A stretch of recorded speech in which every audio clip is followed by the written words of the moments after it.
There's no such thing as a small disaster. So when you call 1-800-WATER DAMAGE of North Dakota, we come prepared to restore your life back to normal. From burst pipes to unexpected mold discoveries or fire damage, when things couldn't be worse, we come to you with our best. With empathy, local expertise, and a truck full of seriously powerful equipment. 1-800-WATER DAMAGE of North Dakota. Restoring what matters most. 701-670-2022.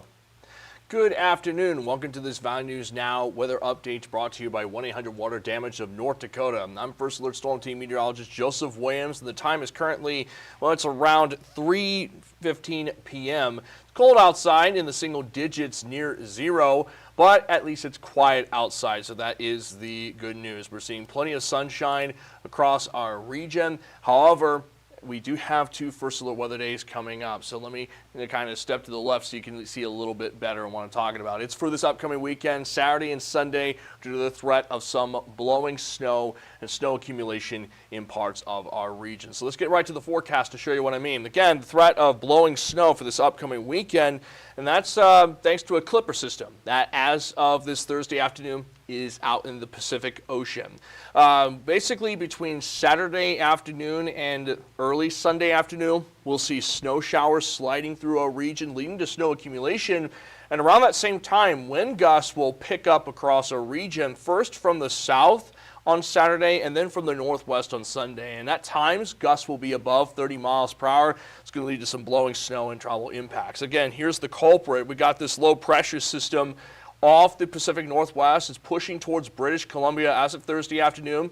It's basically going to slide through Alberta, Canada, Saskatchewan, and southern Manitoba before pushing into our region, leading to that snow accumulation across our region. And it's basically following the contour of two high-pressure systems, one in the Rockies and one in Canada. And that's why we're seeing the path of this low-pressure system the way it is. Here's a look at our First Alert forecast to show you what I mean. As the Clipper system slides into the northern plains, Saturday will start off with partly sunny skies for your morning commute. But by around noon, we'll see that snow starting to come down in the Devils Lake Basin and James River Valley. So Jamestown and Devils Lake, for example, we'll start seeing some snowflakes around midday. And then we'll see that snow continue to move east throughout the afternoon and evening hours. So by the 6 o'clock hour, the Red River Valley is getting impacted by some of those snow showers. And as indicated by those darker blue colors, some of the snow showers will be on the heavier side at times, which by itself could lead to some low visibility. And then you see the wind barbs. Those are our strong wind gusts coming in from the south for Saturday afternoon and evening. That could whip up the snow, leading to some low in the normal visibility.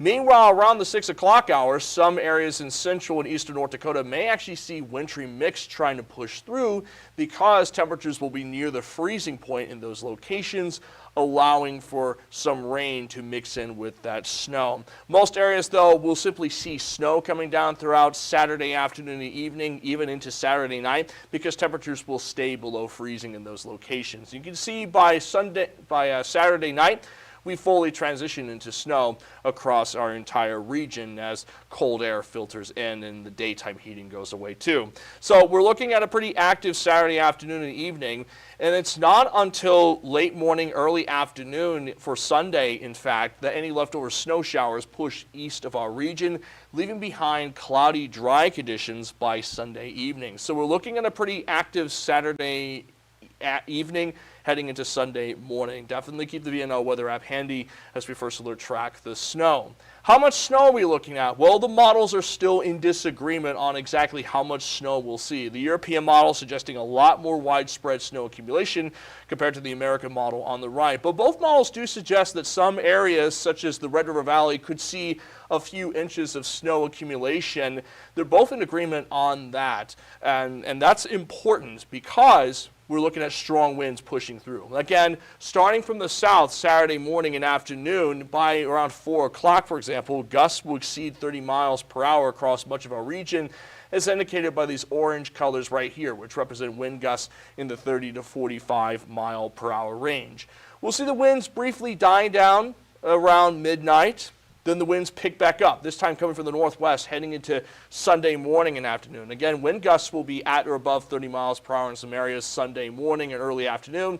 It's not until the 5 to 6 o'clock hour on Sunday evening that the winds die down, in fact. So basically between Saturday evening and Sunday morning, that'll be our best opportunity to see that blowing snow threat continue. Keep the VNN weather app handy if you have to travel for the upcoming weekend, and give yourself some extra time on the roads to account for slick spots as well as that blowing snow threat, since the blowing snow can lead to low visibility at times.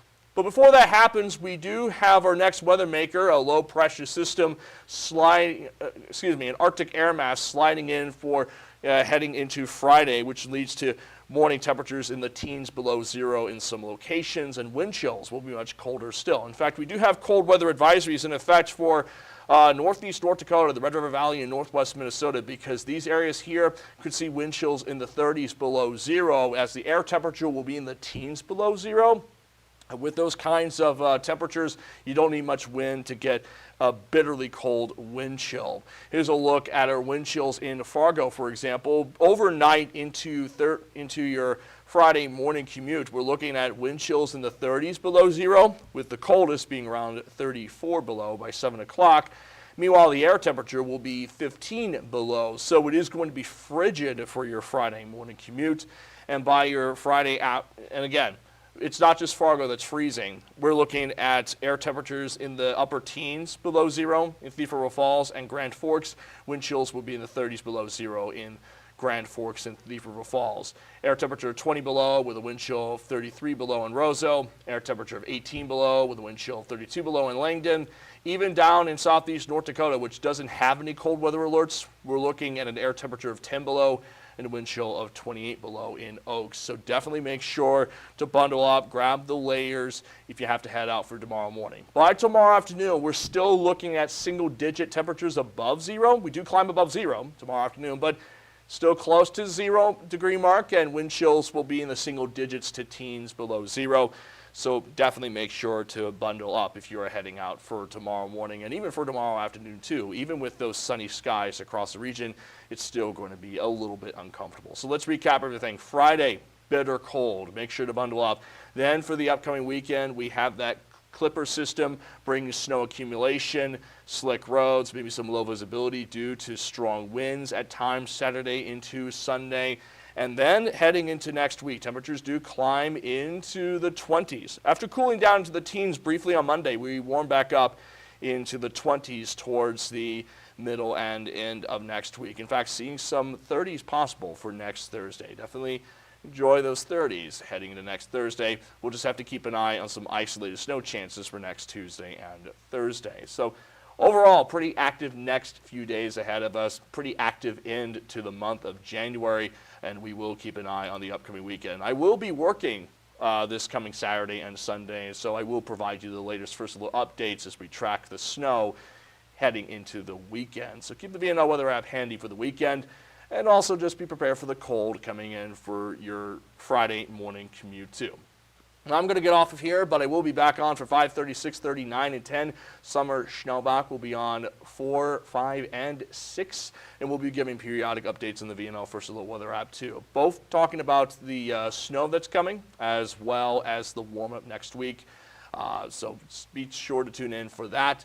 In the meantime, I'm going to get off of here. This has been your weather update brought to you by 1-800-WATER Damage of North Dakota. Thank you for watching. There's no such thing as a small disaster. So when you call 1-800-WATER Damage of North Dakota, we come prepared to restore your life back to normal. From burst pipes to unexpected mold discoveries or fire damage, when things couldn't be worse, we come to you with our best. With empathy, local expertise, and a truck full of seriously powerful equipment. 1-800-WATER Damage of North Dakota. Restoring what matters most. 701-670-2022.